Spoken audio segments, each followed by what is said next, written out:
Well, I'll go ahead and get started. Thank you so much for joining us this morning, Sarah Rodriguez. Appreciate it. My first question to you: what is the biggest issue do you feel facing us in Northwest Wisconsin, and what would you do about it? When I've been going across the state, one of the things that does come up is rising costs or inflation, and it definitely has come up in Northwest Wisconsin. And Governor Evers has really put a fantastic plan together to make sure we can address those rising costs. One of the things that he has proposed is doing a gas price relief from those record gas prices that we've had. They are going down, but they're still pretty high. He supports a temporary state gas tax holiday to be able to give a little bit of relief at that pump, and funding that backfill with lost revenue for ongoing road and bridge repairs across the state. He's also supported a repeal of the state's mandatory markup law, which forces local gas stations to raise their price by nearly 30 cents a gallon. So I think these are common sense solutions that we can implement, and we have reached out to the Republican-led legislature to see if we can get this moving, while people are, to get more people in, more dollars in people's pockets. A couple of other areas that I know as a nurse, I'm a nurse myself, is prescription drugs are quite expensive, and I know I've spoken to many families who have trouble meeting their needs for the cost of prescriptions. And so he has actually proposed some prescription drug price relief across the state, including capping insulin copays at $35. And those are the kind of areas that I think we should be able to get bipartisan support on. It's the kind of things that I'm hearing about within the communities, and it's a way to get more money in people's pockets. Okay.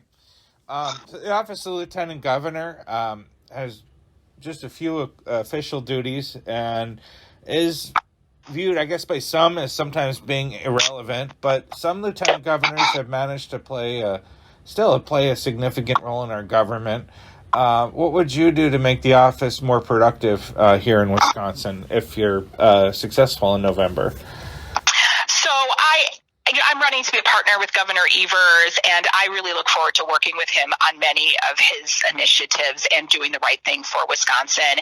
In terms of my background, I'm a nurse. I'm a mom. I'm a representative of the state legislature.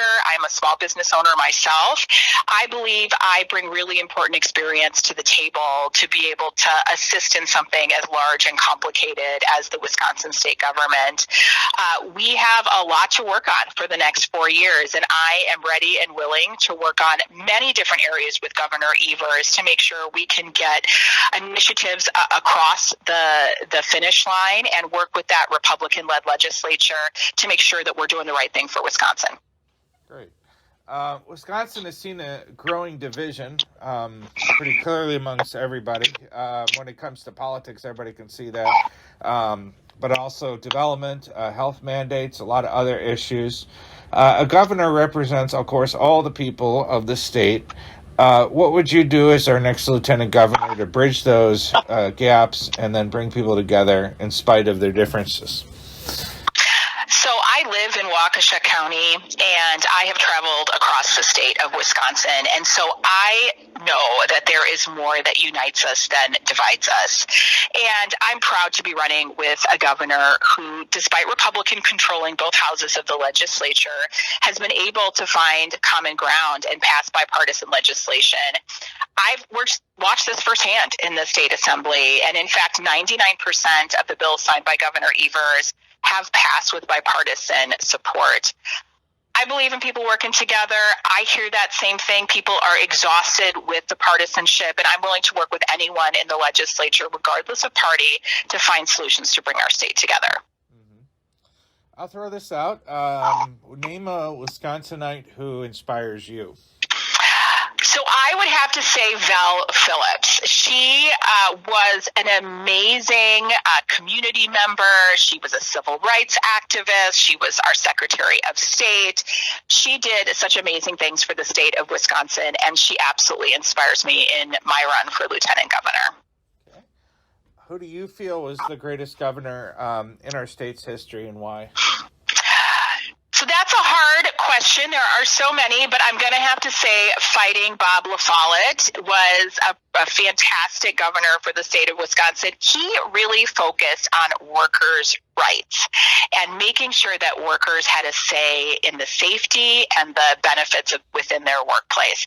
And so that's the person who I think had done really wonderful things for Wisconsin as a governor. Okay.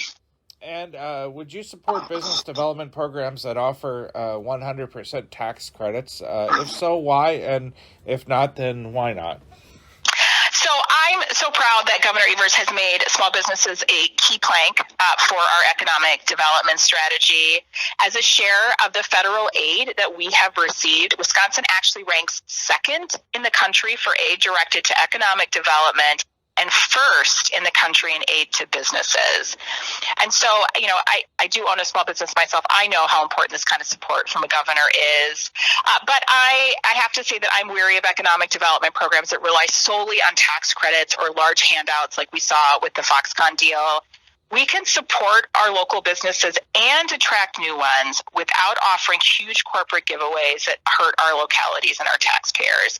There's a balance there that I think we can work on, and I'm committed to putting more money in the pockets of working families while investing in small businesses and industries across the state. Perfect. Is there anything that we didn't touch on that you'd like to share with the readers of the Intercounty Leader or those listening to our digital platform this morning? All I wanted to say is that I love Wisconsin. My roots run deep. My mother grew up on a dairy farm outside of Richland Center and went to a one-room schoolhouse through 8th grade. And I brought my kids here to raise them here. They're 13 and 15 and go to public schools. And this is just an area where I knew I could raise my kids in a fantastic environment with great public schools. Perfect.